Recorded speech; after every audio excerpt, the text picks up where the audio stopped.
Hello everyone, welcome back to the Harshi DSC classes. ఈరోజు మనం ఈ వీడియోలో వచ్చేసి తెలుగుకి సంబంధించినటువంటి మోడల్ పేపర్ అయితే చూద్దామండి. డిఎస్సి పరంగా తెలుగుకి సంబంధించినటువంటి మోడల్ పేపర్ చూద్దాము. ఫస్ట్ది వచ్చేసి వాడు బడికి వడివడిగా వచ్చాడు. సో ఇది మనకు ఏ అలంకారం అని ఇచ్చారండి. ఆప్షన్స్ ఫస్ట్ వచ్చేసి యమక అలంకారము, ఆప్షన్ 2 ముక్తపద గ్రస్త అలంకారము, ఆప్షన్ 3 శ్లేష అలంకారము, ఆప్షన్ 4 వృత్యానుప్రాస అలంకారము అనేసి ఇచ్చారండి. సో మనకు కరెక్ట్ ఆన్సర్ చూసుకున్నట్లయితే ఇది వృత్యానుప్రాస అలంకారం అండి. వాడు బడికి వడివడిగా వచ్చాడు. ఇక్కడ మనం చూసుకున్నట్లయితే ఒక పద్యంలో కానీ ఒక పాదంలో కానీ వాక్యంలో కానీ ఒక హల్లు మరలా పునరావృతం అయితే దాన్ని ఏమంటామంటే వృత్యానుప్రాస అలంకారం అంటాము. ఇక్కడ బడికి, అలాగే ఈడ మళ్ళీ వడి, నెక్స్ట్ వడి ఇలా వచ్చింది కదా. సో ఇది మనకు ఏమవుతుందంటే వృత్యానుప్రాస అలంకారం అయితే అవుతుందండి. నెక్స్ట్ చూసుకున్నట్లయితే మనకు యమక అలంకారం చూసుకున్నట్లయితే యమక అలంకారానికి కూడా మనకు ఇలా రెండు పదాలు అంటే వచ్చిన పదమే మరలా వస్తే దాన్ని మనము యమకం అంటాము. కానీ ఏమై ఉండాలి, ఈ రెండుటికి అర్థ భేదం అనేది ఉండాలండి.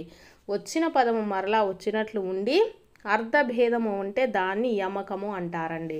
సో చాలామంది దీన్ని యమకం అంటారు, యమకం అయితే కాదండి. ఎందుకంటే మనకు అర్ధభేదం అనేది ఉండాలి. ఇక్కడ వడి ఇక్కడ వడి రెండుటికి కూడా వేగం అనే అర్థం కాబట్టి సో ఇది మనకు యమక అలంకారం అవదండి. సో ఓన్లీ వృత్యానుప్రాస అలంకారం మాత్రమే అవుతుంది. సో ఇది దీనికి సంబంధించిందండి. వాడు బడికి వడివడిగా వచ్చాడు. సో ఇది ఏ అలంకారం అవుతుంది? వృత్యానుప్రాస అలంకారము. నెక్స్ట్ పెట్టి చూద్దాము. దళము పదానికి పర్యాయ పదాలు అడిగాడండి. ఫస్ట్ది మాను వృక్షము, ఆప్షన్ 2 సేన సైన్యము, ఆప్షన్ 3 తెగ జాతి, ఆప్షన్ 4 కులము రంగు అనేసి ఇచ్చారు. సో దళము పదానికి పర్యాయ పదాలండి.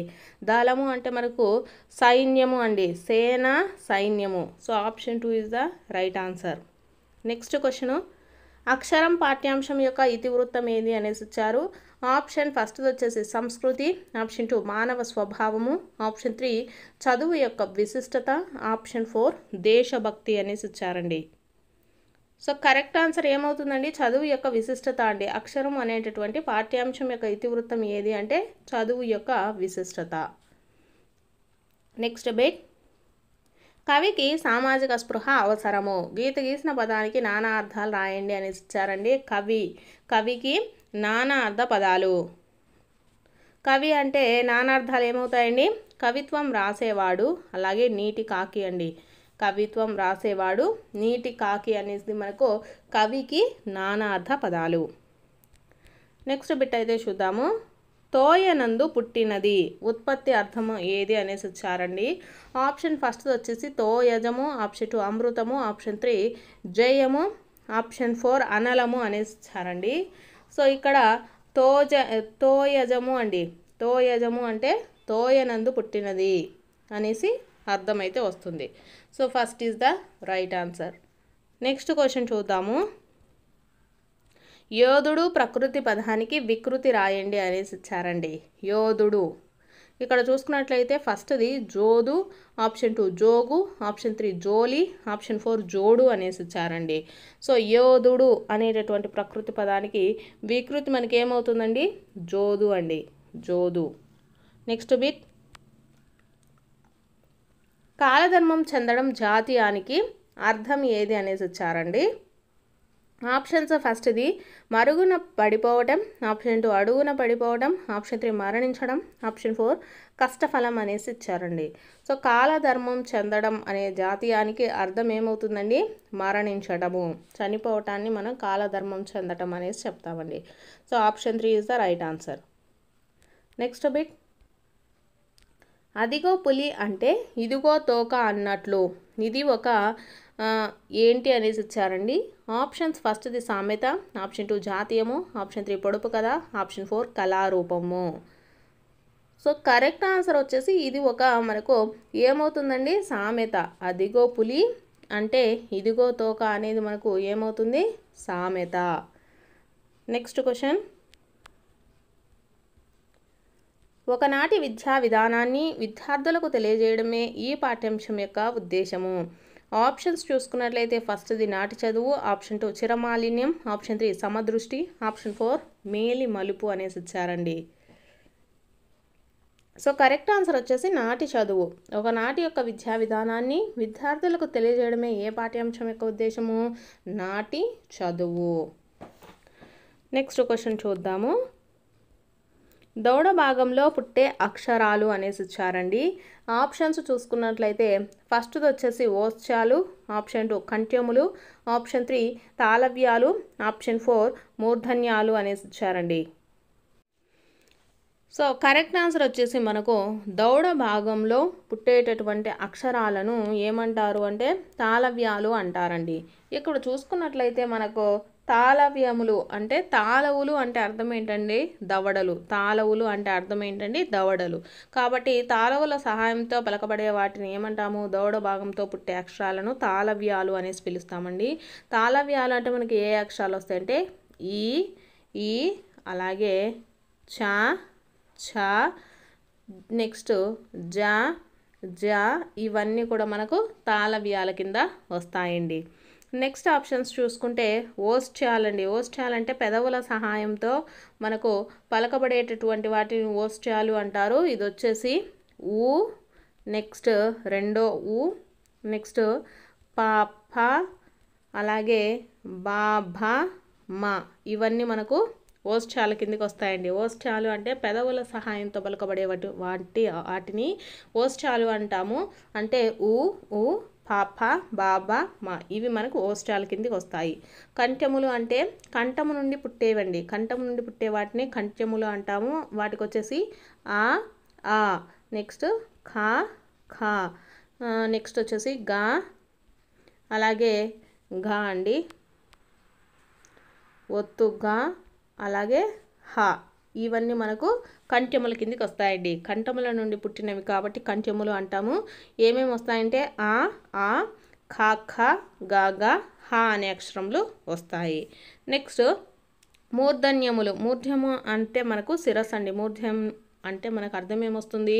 శిరస్సు లేదా దవడ మధ్య భాగము అనేసి మనకు అర్థం వస్తుంది అనమాట. సో మూర్ధన్యాలు అనేసి వేటిని అంటామంటే ఠ అలాగే ఢ నా నెక్స్ట్ ష అలా ఇవన్నీ మనము మూర్ధన్యాలు అనేసి చెప్తామండి. మూర్ధన్యాలు అంటే మనకు మూర్ధము అంటే అర్థం ఏంటండి? శిరస్సు అనమాట, లేదా దవడ మధ్య భాగం నుంచి పుట్టేటటువంటి అక్షరాలను వచ్చేసి మూర్ధన్యాలు అంటారు. వీటికి ఎగ్జాంపుల్స్ వచ్చేసి టాఠ, డాడ, నా, ష, లా ఇవన్నీ మనకు మూర్ధన్యాల కింద మనము చెప్తాము. సో ఇక్కడ మనకు అడిగినటువంటి క్వశ్చన్స్లో వచ్చేసి దవడ భాగంలో పుట్టే అక్షరాలను ఏమంటామండి? తాళవులు అంటారండి. దవడలను మనం ఏమని పిలుస్తాము? తాళవులు అనేసి పిలుస్తారు. కాబట్టి దవడ సహాయంతో పుట్టే అక్షరాలను తాళవ్యాలు అనేసి అంటారు. నెక్స్ట్ క్వశ్చన్, వారికి సమాజాభివృద్ధి కాంక్ష లేదు అనేసి ఇచ్చారు. గీత గీసిన పదంలోని సంధి అనేసి ఇచ్చారండి. సమాజాభివృద్ధి అంటే సమాజ ప్లస్ అభివృద్ధి, సమాజాభివృద్ధి. సో ఇది మనకు ఏ సంధి అవుతుందండి? సవర్ణ దీర్ఘ సంధి.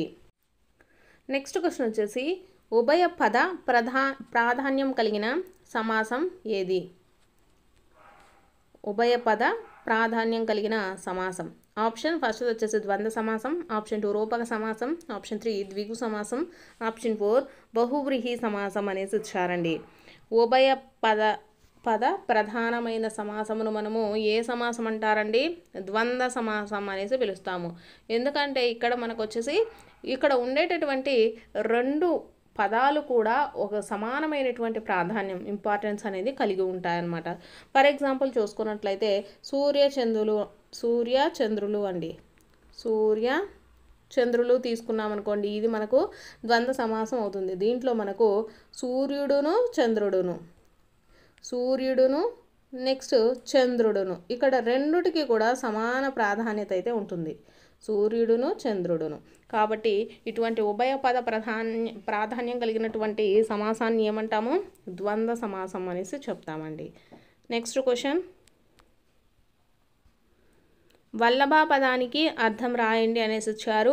ఆప్షన్స్ ఫస్ట్ వచ్చేసి భార్య, ఆప్షన్ 2 పుత్రుడు, ఆప్షన్ 3 పుత్రిక, ఆప్షన్ 4 భర్త అనేసి ఇచ్చారు. వల్లభ అంటే అర్థం ఏంటండి? భర్త. So option 4 is the right answer. Next bit,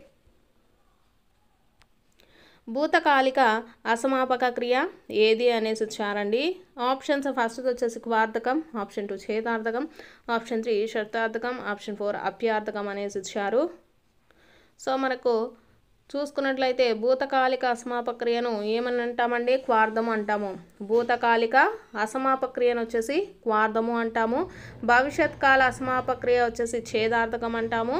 next చూసుకున్నట్లయితే వర్తమాన కాలిక అసమాపక క్రియను వచ్చేసి షష్టార్థకం అనేసి పిలుస్తాము. అప్యార్థకం అంటే రెండు వాక్యాలు చెప్పే విషయాలు విరుద్ధకాలు అయితే వాటిని అప్యార్థకాలు అనేసి పిలుస్తామండి. సో ఇక్కడ ఇచ్చినటువంటి క్వశ్చన్ చూసుకున్నట్లయితే భూతకాలిక అసమాపక క్రియ. సో భూతకాలిక అసమాపక క్రియను ఏమని పిలుస్తాము? క్వార్థము అనేసి పిలుస్తారండి. So first one is the right answer. Next question వచ్చేసి చెప్పవలసినవి చెప్పారు, నీదే భారం అన్నారు. ఈ వాక్యాన్ని సంశ్లిష్ట వాక్యంగా మారుస్తే అనేసి ఇచ్చారండి. సో సంశ్లిష్ట వాక్యంగా మార్చినప్పుడు మనకు పై వాక్యం ఎలా ఉంటుంది అనేసి అడుగుతున్నారు. సో చూసుకున్నట్లయితే మనకు చెప్పవలసినవి చెప్పారు, నీదే భారం అన్నారు. ఇది మనం సంశ్లిష్ట వాక్యంగా ఎలా మారుస్తాము? చెప్పవలసినవి చెప్పి నీదే భారం అన్నారు. So option 2 is the right answer. Next question, క్రింది వారిలో తెలుగు జ్ఞానపీఠ పురస్కారం పొందని వారు ఎవరు? ఆప్షన్ ఫస్ట్ వచ్చేసి Puttaparthi Narayanacharyulu, option 2 C Narayana Reddy, option 3 Viswanatha Satyanarayana, option 4 Ravuri Bharadwaj అనేసి ఇచ్చారండి.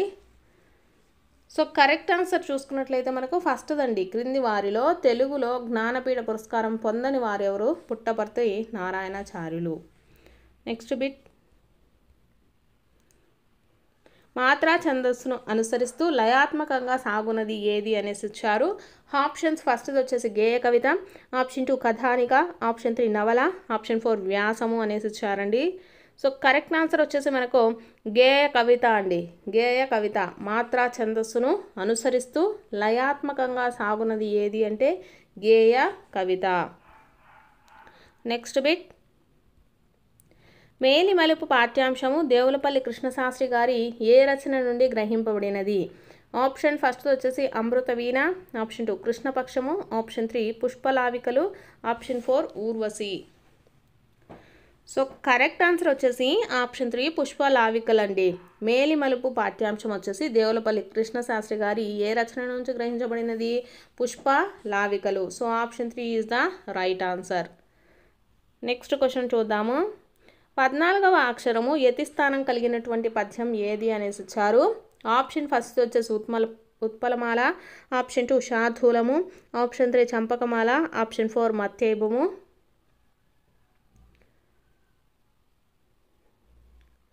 సో కరెక్ట్ ఆన్సర్ వచ్చేసి మనకు మత్తేబం అండి. 14వ అక్షరం యతిస్థానం కలిగినటువంటి పద్యం వచ్చేసి మత్తేబము. చంపకమాలకు వచ్చేసి 11వ అక్షరము. నెక్స్ట్ శార్దూలానికి చూసుకున్నట్లయితే మనకు 13వ అక్షరము. ఉత్పలమాలకు వచ్చేసి 10వ అక్షరం వచ్చేసి మనకు యతిస్థానంగా కలిగి ఉంటుందండి. ఉత్పలమాల అంటే 10వ అక్షరము, శార్దూలం అంటే 13వ అక్షరము, చంపకమాల 11వ అక్షరము, మత్తేబము చూసుకున్నట్లయితే 14వ అక్షరం యతిస్థానం కలిగి ఉన్నటువంటి పద్యము.